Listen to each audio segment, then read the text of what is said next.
The emperor carefully selected several noble ladies for Crown Prince Pei Heng, but he insisted on choosing the crown princess by drawing lots. My father accidentally discovered the lottery had been tampered with and secretly swapped it back, ultimately selecting me as the chosen one and marrying into the Eastern Palace. I thought my years of devotion were finally rewarded, but instead it was a heartbreaking nightmare. On the day my concubine Wenli passed away, Pei Heng drunkenly barged into my chambers, his eyes blazing with hatred. Su Wanyue, if you hadn't switched the lottery, Leah would have been my principal wife. She wouldn't have died in depression, it's all your fault. As his cold fingers gripped my neck, I finally understood, from the moment I was chosen, my fate was doomed. When I opened my eyes again, I was transported back to the day of the lottery. 1. I snapped open my eyes, cold sweat drenching my back, and I nearly stumbled. The suffocating feeling from the previous moment still lingered, making it hard to tell whether it was a dream or reality. Miss, what's wrong with you? The maid, Ginkgo, held me up with concern. I pinched my palms tightly, the pain bringing me closer. Looking up, I saw my father, the Minister of Rites, about to enter the hall to conduct the final inspections before the ceremony. Father. I hurried forward and grabbed his sleeve. You where? He turned, a hint of confusion between his brows. Why are you so frightened? I leaned close to his ear and whispered something. My father's brow furrowed. Are you sure? I stared into his eyes and nodded solemnly. My father gave me a deep look, but without further questioning, he finally agreed. Your Highness, it's best that Leah not attend such an event. A gentle voice came from behind. I turned and saw Wenli gently tugging at the hem of Pei Heng's sleeve with her fingers, her eyes red and her expression pitiful. Pei Heng immediately frowned. What's wrong? I am of low status. If I'm chosen, others will accuse your Highness of favoritism. If I'm not chosen. Her voice trailed off, and she suddenly choked up. Leah is afraid she can't handle the ridicule. As she spoke, she swayed slightly, as if about to fall. Pei Heng immediately reached out to steady her waist. With me here, who dares to laugh at you? Pei Heng's voice was stern, but his gaze was unnaturally gentle. Wenli leaned against Pei Heng's arm, but she glanced over his shoulder, casting me a triumphant glance. How about? She suddenly straightened up, looking at me innocently, a hint of sarcasm at the corner of her lips. Why don't you just choose Sister Su as the crown princess? After all, everyone in the capital knows she's been in love with you for years, bringing you soup every day. The noble ladies around me all smiled softly, their gazes flickering towards me. In my previous life, I would have been filled with shame and embarrassment at this moment, but now, I simply smiled calmly, lowered my eyes, and said nothing. Pei Heng heard this and glanced at me calmly. Let fate decide everything. In reality, Wenli wasn't a noble lady, but the daughter of a hunter. Last autumn, during a hunt, Pei Heng fell off his horse in the mountains and was injured. She rescued him and cared for him for 3 days. After returning to the palace, Pei Heng insisted on keeping her by his side, even considering making her his principal wife. A hunter's daughter, is she worthy of being the crown princess? The emperor was so angry that he threw his teacup. Hanger, don't be foolish. Later, after the emperor carefully selected several noble ladies for Pei Heng, he proposed a drawing of lots to select his concubine, insisting on including Wenli on the shortlist. He knelt outside the imperial study for an entire night before finally pleading with the emperor. Since you insist, then let her participate in the election. If she doesn't win, it's God's will. 2. The ceremony began, and the ceremonial officer chanted, Your Highness, please draw the lot for the crown princess. Pei Heng strode forward, raised his hand, drew a stick from the gold lacquered holder, and handed it to the ceremonial officer. The ceremonial officer read aloud, Lu, daughter of the Nguyen clan, is the crown princess. The entire audience erupted in an uproar, a flurry of discussion. Wenli covered her mouth, tears welling in her eyes. Your Highness, is this truly God's will? Pei Heng's eyes were filled with fondness. It must be God's will. Sister Sue, I really didn't expect this. Wanli turned to me, her gaze flickering between me and Pei Heng. Your Highness, how can I take the position of Crown Princess? Why don't you give it to Sister Sue? This is God's will, how can we treat it as a joke? Pei Heng glanced at me with a pointed look. Su Wanyue has her own destiny. Wanli's eyes flickered with pride as she feigned weakness. Your Highness is right. Leah is overthinking it. She covered her lips with her hands and coughed twice, looking as if she was about to faint. Your Highness, please draw the concubine's lot. When the ceremonial officer brought out the jade lot holder, my heart trembled. This had clearly never happened in my previous life. Before I could recover, Pei Heng had already hurried over to Wanli. What's wrong? Have you been standing too long? When Wanli nodded, Pei Heng lifted her up and carried her sideways. Li Dequan, you draw. With that, he walked towards the back of the hall without looking back. After Pei Heng left, the eunuch leader, Li Dequan, drew a lot and handed it to the ceremonial officer, who read aloud. Daughter one of the Chu family will be the crown prince's concubine. The young lady of the Chu family, standing beside me, knelt down in surprise to express her gratitude. The other noble ladies all looked disappointed. After the ceremony, the noble ladies left in groups of 3 or 4, some deliberately passing by me. Some people, dreaming for years, never even get a concubine. That's right. They've been running to the Eastern Palace so diligently, but now it's all in vain. I think the Crown Prince must have grown tired of her attentiveness. Keep your voice down. Her father is the Minister of Rights. I let these sarcastic words pass by my ears, my lips curling slightly. Finally, I'd escaped this disaster. In the carriage back home, my father pondered for a long time, then spoke hesitantly. Yue, although I don't want you to marry into the Eastern Palace. I know you've long admired the Crown Prince. Why did you ask me to remove your name from the lottery box today? I lifted the curtain, looked at the receding palace walls and whispered. It's nothing. I just suddenly don't want to marry him anymore. I lowered the curtain, turned to my father and smiled softly. Haven't you and Mother always said that General Liu is a perfect match? This marriage, I accept. My father was startled at this, then patted the back of my hand with relief. Okay, I'll go report to the Liu family right away. 3.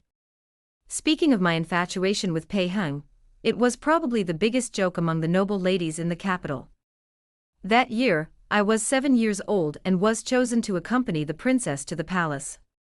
The first time I met the emperor, I was so frightened outside the palace that I burst into tears, my small body huddled behind the vermilion pillars, trembling. Why are you crying? The young Pei Heng stood against the sunlight, his features as beautiful as a picture.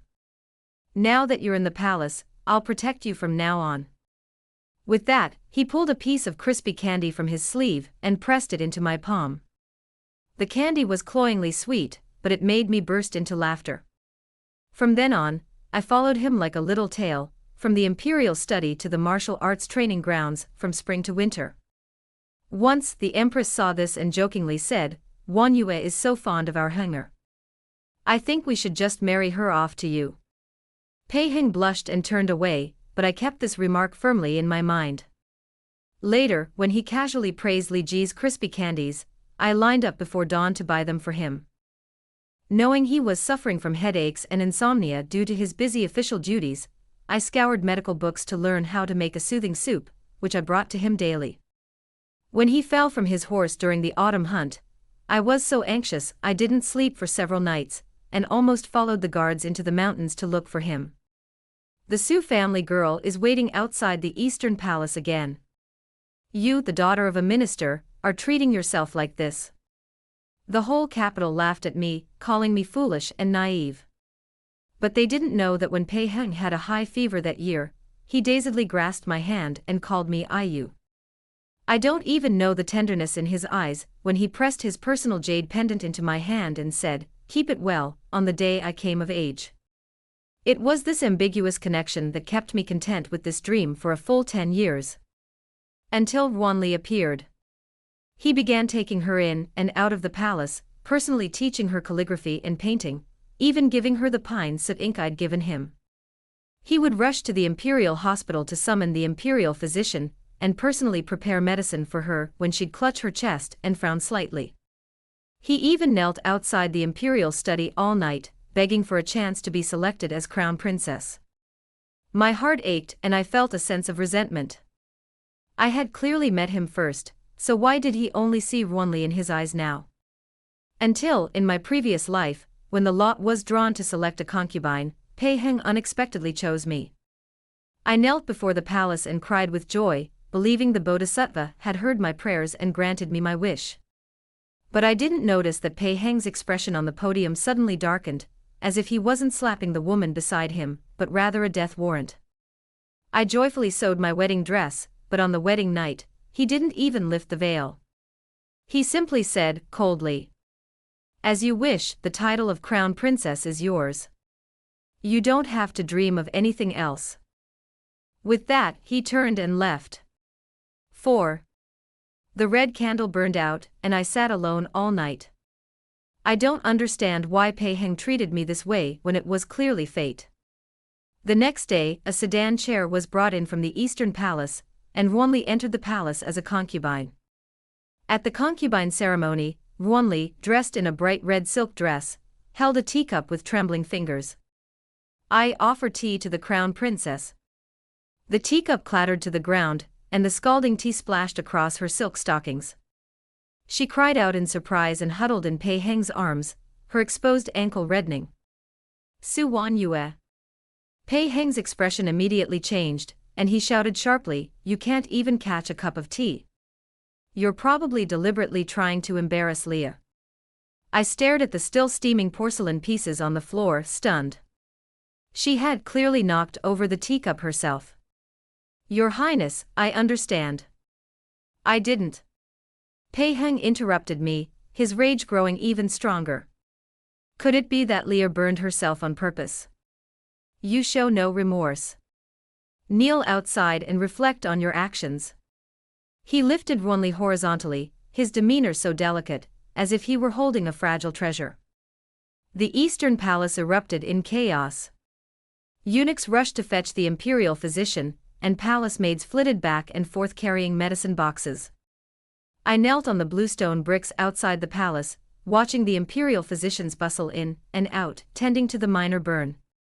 My knees were numb from kneeling, and I developed a high fever upon returning to my bedroom. When Pei Heng learned of this, he simply sneered, pretending. A few days later, the queen somehow learned we hadn't consummated our marriage and summoned Pei Heng to reprimand him. That night, he kicked open my door and grabbed my chin. "You dare to complain to the Queen Mother? Su Wan Yue, you're truly capable. Then I'll grant you your wish." Before I could protest, he pushed me down onto the couch. His movements were brutal, like punishment. When he was done, he pinched my chin and forced a bowl of contraceptive soup down my throat. "Remember, you're not worthy of bearing my child." The soup was bitter, spilling from the corners of my mouth down my neck. I gazed at the swaying tassels on the tent ceiling and burst into laughter. It turned out the Bodhisattva had granted my wish only to remind me that forced marriages don't always end well. Later, I was left alone in the most secluded courtyard of the Eastern Palace. Pei Heng's heart and eyes were filled with Wanli. Wanli was frail, so he ordered the finest tonics to be sent to her courtyard. Wanli was afraid of the cold, so he personally hunted white foxes to make her fur coats. Later, Wanli fell ill. The imperial physician said it was a case of depression, a chronic illness difficult to cure. Pei Heng stayed by her bedside day and night, his eyes a panic I had never seen before. He found a folk remedy from somewhere, using my blood as a guide to brew medicine for Wanli. When he cut a wound on my wrist, he didn't even blink. For Wanli, he drew blood from my wrist 49 times. But in the end, she died. She died in his arms on the first snow of that year. That night, he kicked open the door to my bedroom, reeking of alcohol, his eyes bloodshot. Su Wan Yue. If you hadn't switched the name card, Leah would have been my first wife. She wouldn't have died in depression. It's all your fault.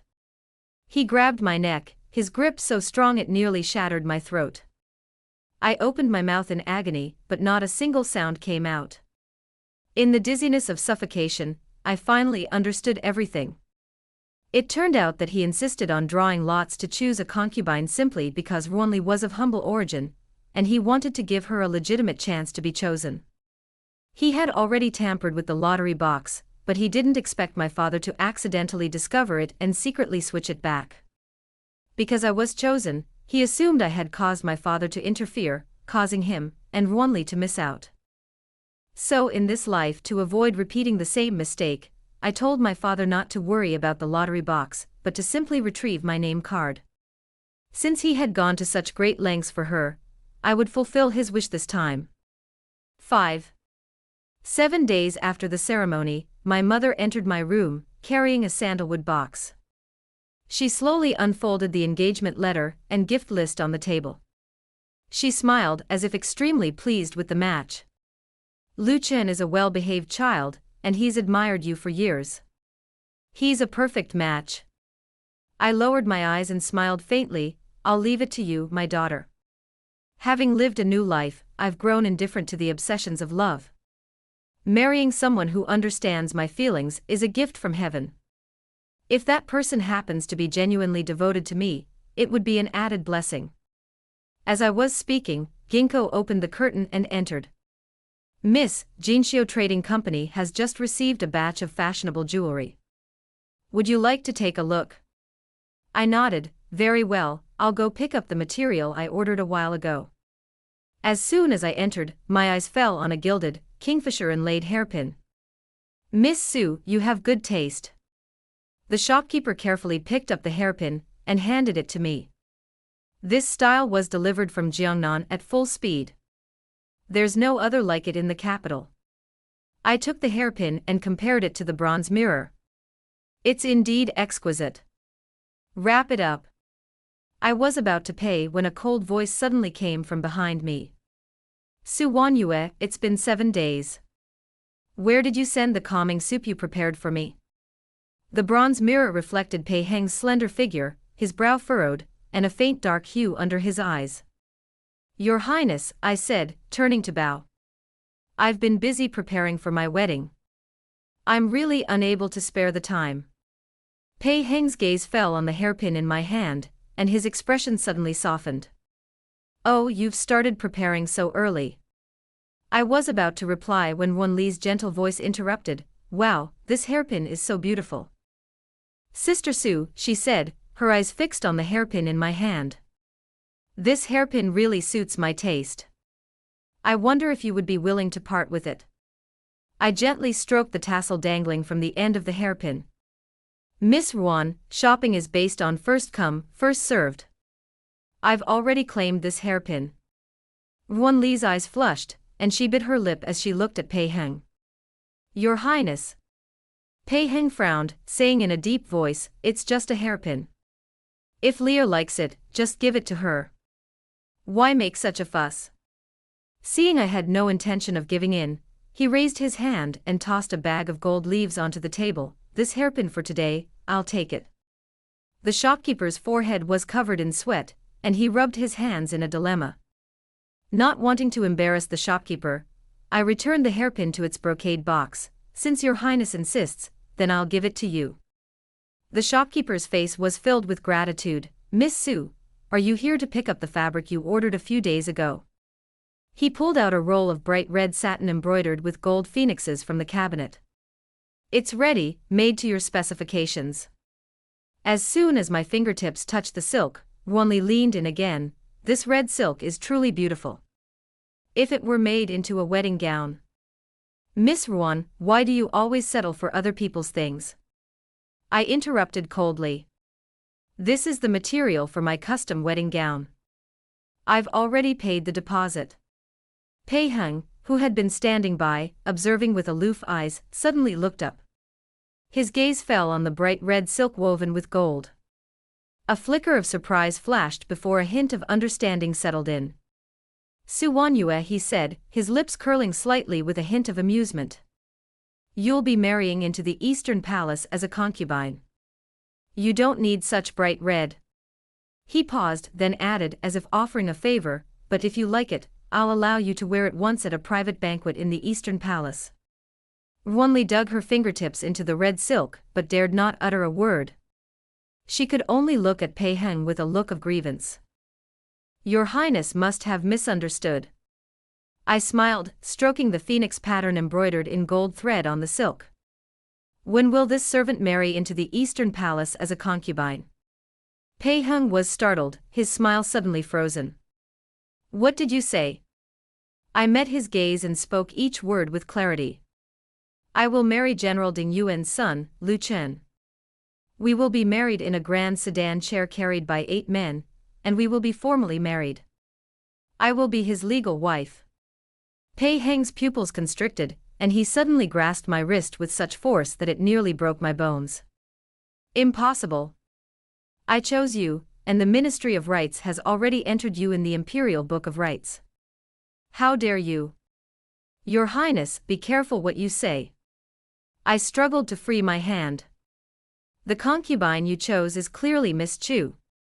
Pei Heng's face paled instantly, and he stumbled back a half step. No. This is impossible. As if a sudden thought occurred to him, he shouted, Someone! Call Li Dequan. A moment later, Li Dequan came tumbling over, but before he could even stand, Pei Heng grabbed him by the collar. Who was the concubine chosen on the day of the selection? Tell me. Reply, Your Highness. Li Dequan trembled violently. It was Chu Wan, the eldest daughter of the Chu family, the Minister of Revenue. You personally approved the memorial. Where's Su Wanyue? Pei Heng's voice cracked. Su. Li Dequan glanced at me furtively, confused, and could only grit his teeth and answer. Miss Su wasn't selected. Pei Heng froze in place, as if struck by lightning. How could it be? I clearly. Pei Heng muttered, his eyes dark and uncertain. He stumbled as he left, tripping as the hem of his brocade robe swept across the threshold, nearly falling. Your Highness. Wanli rushed forward to support him, but as her fingertips touched Pei Heng's sleeve, he was violently thrown away. The force was so strong that she stumbled back several steps, her back slamming against the door of the business with a thud. Her eyes were red with pain, but she dared not move forward. She could only stand there, clutching her handkerchief, and watched Pei Heng leave without a backward glance. A hint of resentment flashed in her tearful almond-shaped eyes. That night, the East Palace was brightly lit. The night watchman reported with trepidation that the Crown Prince had, for some reason, lost his temper and smashed all the porcelain in the palace. The next morning, Pei Heng suddenly burst into the Su mansion. His eyes were bloodshot, clearly sleepless. The servants didn't dare stop him, and could only watch as he stormed into the backyard and stood before me. Su Wanyue, he panted, as if he had rushed all the way. I asked my father for permission this morning to appoint an additional concubine. He raised his chin slightly, as if it were a heaven-sent gift. I intend to take you as my concubine. If you like, I can make an exception and allow you to wear bright red into the mansion. Your Highness, you're joking. Bright red is reserved for the wife of the first wife. A concubine must not encroach upon it. I bowed slightly. Pei Heng's eyes lit up. You agreed. Your Highness has misunderstood. I was merely discussing etiquette with you. I looked up at him, a smile playing on my lips. Besides, I'm already engaged to Lu Chen. Impossible. He grabbed my wrist, his voice suddenly rising. I don't believe it.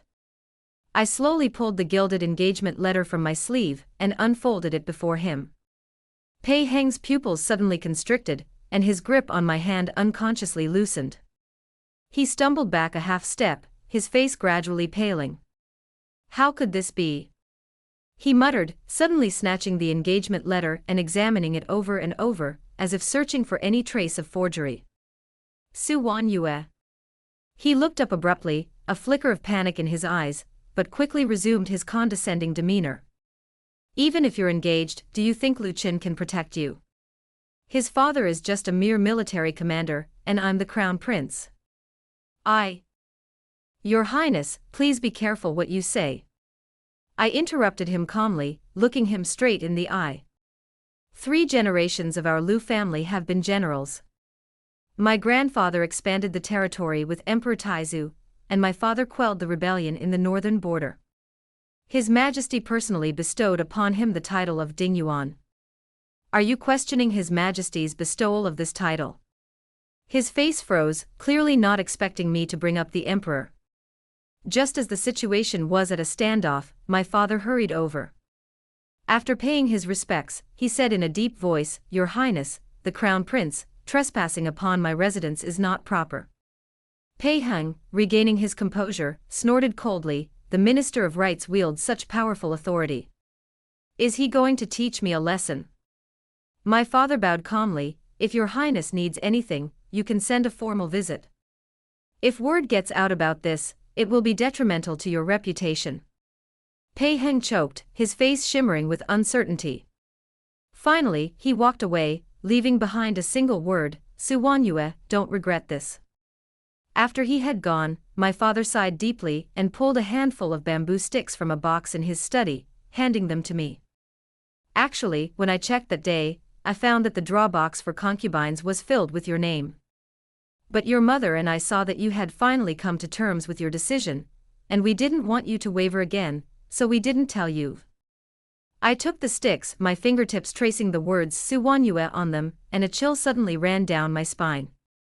The handwriting was familiar to me, it was clearly Pei Heng's own handwriting. No wonder he reacted that way yesterday. Considering everything that had happened recently, I was almost certain that Pei Heng had also been reborn. But why did he want to keep me by his side in this life? Where will you blame us? My father called out worriedly. I came to my senses, clutching the sticks, and turned toward the tea stove by the window. Don't worry, father. I won't be foolish again. I lifted the stove lid and dropped all the bamboo sticks into it. The charcoal fire in the stove was blazing, and the bamboo sticks were instantly burned until they curled up and charred. 7. After lunch, my mother suddenly grabbed my hand and said, Wan Yue, come with me to the general's mansion today. Madame Lu just got some excellent Biluakun tea, and sent us a special invitation to taste it. I was stunned for a moment, then nodded gently. My daughter just wanted to go out and relax. In fact, I knew in my heart that while it was called tea tasting, it was really just for me to see the young General Lu with my own eyes. Although they had arranged my marriage, they couldn't bear to see me marrying blindly. They wanted me to see him in person before they could feel at ease. After entering the mansion, my mother and Madame Lu tacitly went into the inner hall, leaving Lu Qin alone to lead me to the backyard to admire the flowers. I was still pondering how to handle this encounter, but the moment I looked up, I was stunned. The young man before me wore an indigo-colored gown, a white jade pendant dangling from his waist. He was handsome and tall, as if he had stepped out of a painting. When he saw me, his ears instantly turned red, and he saluted frantically, nearly tripping over his own belt. Miss Su, how are you? He stammered, his eyes fixed on the ground, not daring to look at me. I couldn't help but purse my lips and smile. General Lu, don't be nervous. I'm not a cannibal. He then looked up, his clear eyes gleaming startlingly, but his cheeks were still flushed, as if I had bullied him. Lu Qin and I chatted for a long time in the garden, from poetry and songs to the scenery of the frontier. He stuttered at first, but when he talked about his expert military tactics, his eyes lit up like stars. I couldn't help but purse my lips and smile at his beaming expression. He then realized the redness in his ears, pressed his fist to his lips, and coughed softly, returning to his reserved demeanor. From that day on, General Lu visited the Su residence frequently. Today he'd bring a box of freshly baked almond cookies, tomorrow a few sprigs of tea drenched in morning dew, and the day after that a few exquisitely crafted small items. Even though we were already engaged, He was often at a loss in my presence, barely able to speak before he'd bend down to straighten his already undisturbed collar. Once, Ginkgo couldn't help but jokingly remark, "General Lu never has his hands free when he's here." At this, his hand, holding the teacup, trembled, spilling tea onto his robe. His ears flushed with panic. I just. He hesitated for a long time, before finally placing the brocade box on the table and walking out. I suddenly remembered something else back at the camp. I opened the brocade box. Inside lay a beautifully carved white jade pear blossom hairpin. Beneath the hairpin lay a piece of floral paper, neatly inscribed, "The pear blossoms in my yard are blooming, more beautiful than ever." I stroked the elegant handwriting with a smile, suddenly feeling that such ordinary days could be so elegant and lovely. 8. Life went on as usual, and the small items Lucien sent me gradually filled my dressing table. The white jade hairpin carved with pear blossoms, the straw-woven grasshopper, the floral paper with a rabbit depicted on it. Each one reminded me of the slightly red tip of my ear when he handed it to me. That day, I went to the merchant's shop to pick up some newly ordered jewelry. On my way back, I took a shortcut and happened to pass by the corner gate of the East Palace's side courtyard. Suddenly, Ruan Li's exasperated voice rang from within the gate, "Didn't you say this rebirth was foolproof? Why is Pei Heng's mind now obsessed with Su Wanyue?" Hearing the word rebirth, I paused and leaned forward. Suddenly, a strange voice echoed through the air. "Warning, the favorability of the capture target, Pei Heng, continues to decline, currently at only 45%. If the mission fails again, the host will be permanently obliterated." Ruan Li's voice trembled. Impossible. In the previous life, it was clearly. The host did not achieve the Crown Prince's wife, ending during the last reload, and all points were consumed. This is your last chance. My heart trembled violently. I quietly took a few steps back and left quietly. My heart was still pounding on the way back home. Capture, mission, favorability, obliteration, these strange words kept swirling in my mind. Although I couldn't fully understand their meaning, one thing was clear: Ruan Li didn't truly love Pei Heng. This relationship was just a mission that she had to complete. How ridiculous. In my previous life, my sincerity was defeated by such a complete deception. As soon as I entered the mansion, Ginkgo came to greet me. "Miss, General Lu is here, waiting for you in the back garden." I gathered myself, calmed down, and headed for the backyard. When Lucien saw me, his face flushed as he pulled out a gold-embossed marriage certificate from his bosom. I wrote it 10 times. This is the most neatly written copy. I took the certificate and unfolded it, almost laughing out loud. This wasn't a proper marriage certificate, it was clearly a short memoir. From the moment we first met 3 years ago to the pear blossoms we admired together a few days ago, he filled 3 pages with every detail. At the end, he even drew a chubby rabbit and inscribed next to it, "A promise to live together till old age." "Young General Lu," I deliberately put on a stern face. "How can a marriage certificate be written like that? The Ministry of Rights wouldn't approve it if they saw it." He hurriedly reached out to grab it, then I'll go back and rewrite it." "No need." I solemnly put the marriage certificate into my sleeve, looking up to meet his sparkling eyes. "This marriage certificate. I like it very much." 9. My wedding date with Lucien was set for the 6th day of the 6th lunar month, the same day as the East Palace's wedding. That day, I was counting my dowry in my room when a sudden noise came from outside the courtyard. "Su Wanyue." Pei Heng's voice came from outside the door, a hint of suppressed anger. "Open the door." My fingertips paused, and before I could stand up, the door was flung open. Pei Heng stood outside, reeking of alcohol, his eyes bloodshot. Are you really going to marry that Lu guy?" I instinctively took 2 steps back. "Your Highness is drunk." Pei Heng's eyes lit up, and he stepped forward, grabbing my wrist. You're concerned about me, aren't you?" I struggled but couldn't get free. He said coldly, "Your Highness, please respect yourself. Respect yourself. He chuckled, emotion swirling in his eyes. You've never spoken to me like that before. Let her go. Lu Chen's voice rang from outside the door, cold and steady. He stood in the hallway, his brows etched with a fierceness rarely seen in his usual expression.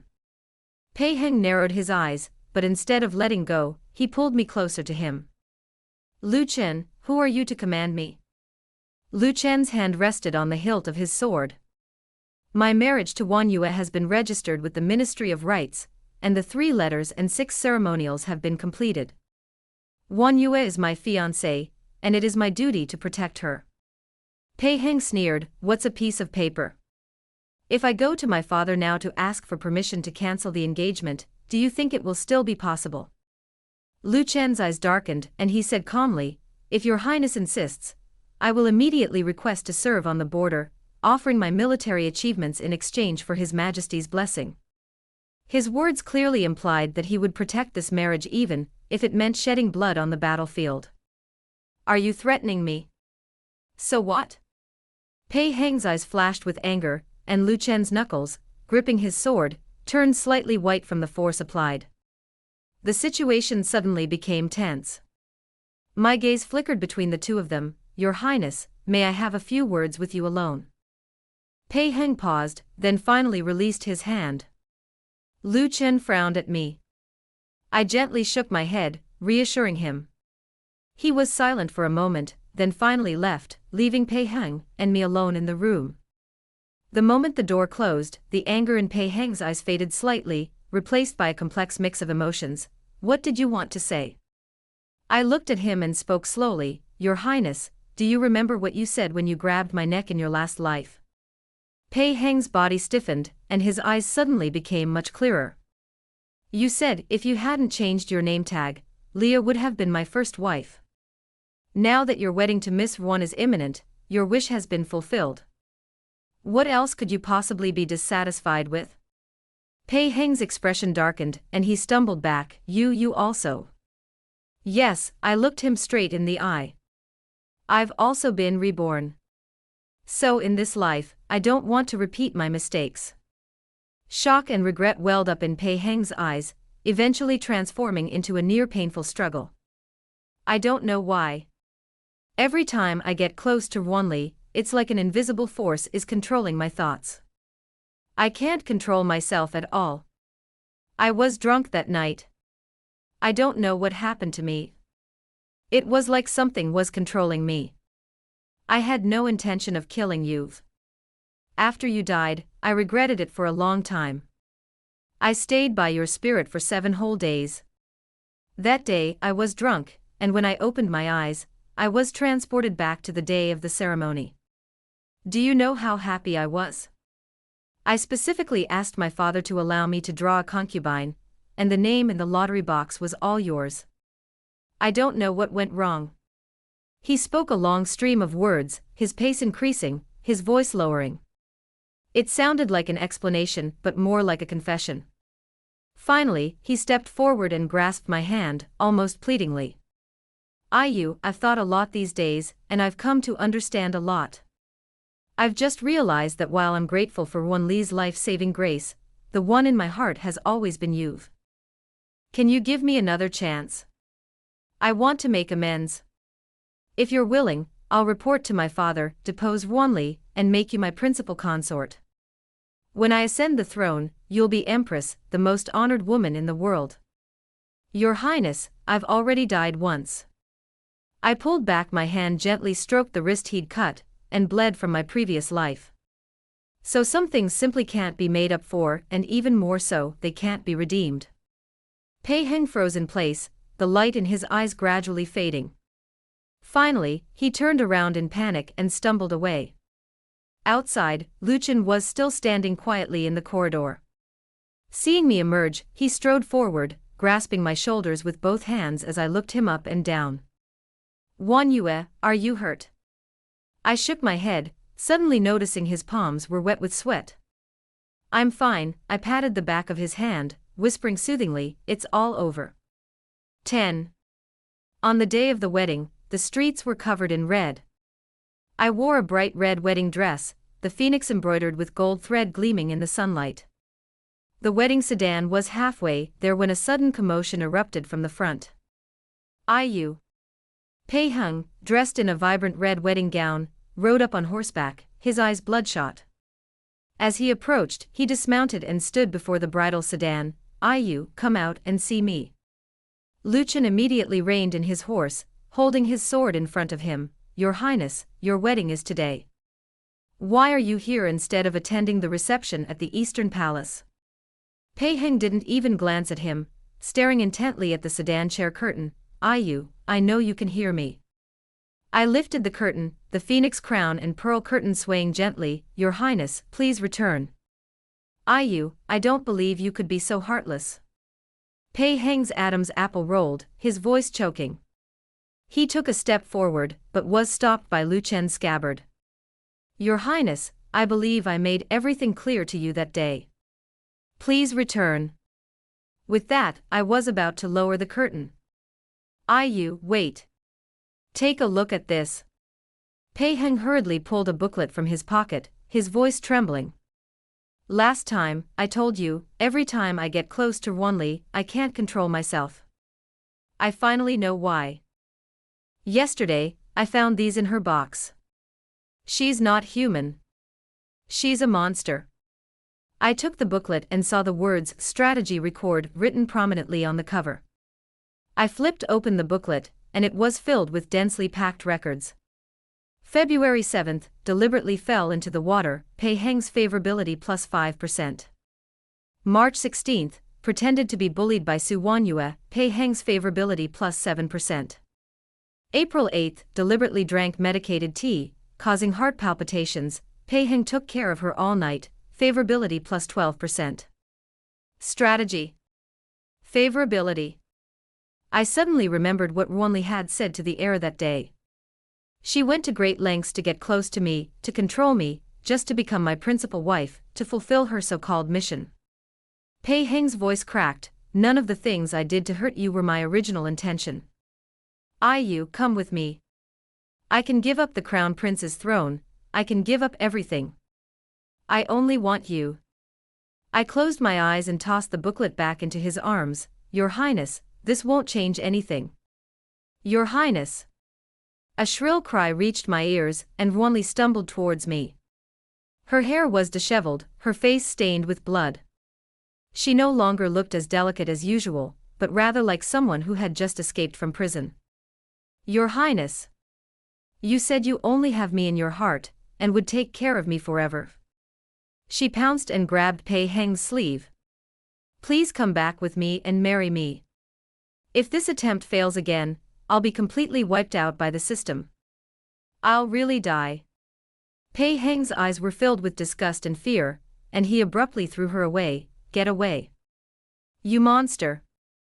Wanli stumbled back, suddenly bursting into maniacal laughter. It's all your fault. Su Wanyue. She suddenly pulled a dagger from her sleeve. If it weren't for you, how could I have failed again and again? Since I can't live anymore, I'll drag you down with me. With a flash of cold light, the dagger in her hand stabbed straight at me. Iu.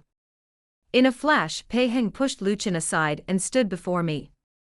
The dagger sank deep into his chest, and blood instantly dyed his wedding gown an even brighter red. Pei Heng stumbled to his knees, still clutching Wanli's wrist tightly, preventing her from getting any closer. He looked up at me, blood foam oozing from the corner of his mouth. Iu, in this life, I've finally protected you. Wanli stared at her bloodied hand and suddenly screamed, No. System, give me another chance. No. Her body began to twist, becoming transparent. Lu Chen shielded me behind him, his sword unsheathed. Monster. Wanli's voice abruptly ended, and she vanished like dust in the wind, leaving only the bloodstained dagger that clanged to the ground. Screams erupted all around. Amid the clamor, Pei Heng's hand slowly dropped, the light in his eyes gradually fading. Lu Chen stepped forward, his warm palm resting against my eyes. Don't look. But I still saw it. Pei Heng's last words were, I'm sorry. 10 days later, Lu Chen and I remarried. In the wedding hall, he gently lifted my veil, his voice choking with a sob. "You wear, I finally marry you." I raised my head, met his moist eyes, and gently brushed the red corners of his eyes with my fingertips. Silly. Later, we lived happily ever after, with many children and grandchildren. The Eastern Palace had a new master, and no one mentioned the past anymore.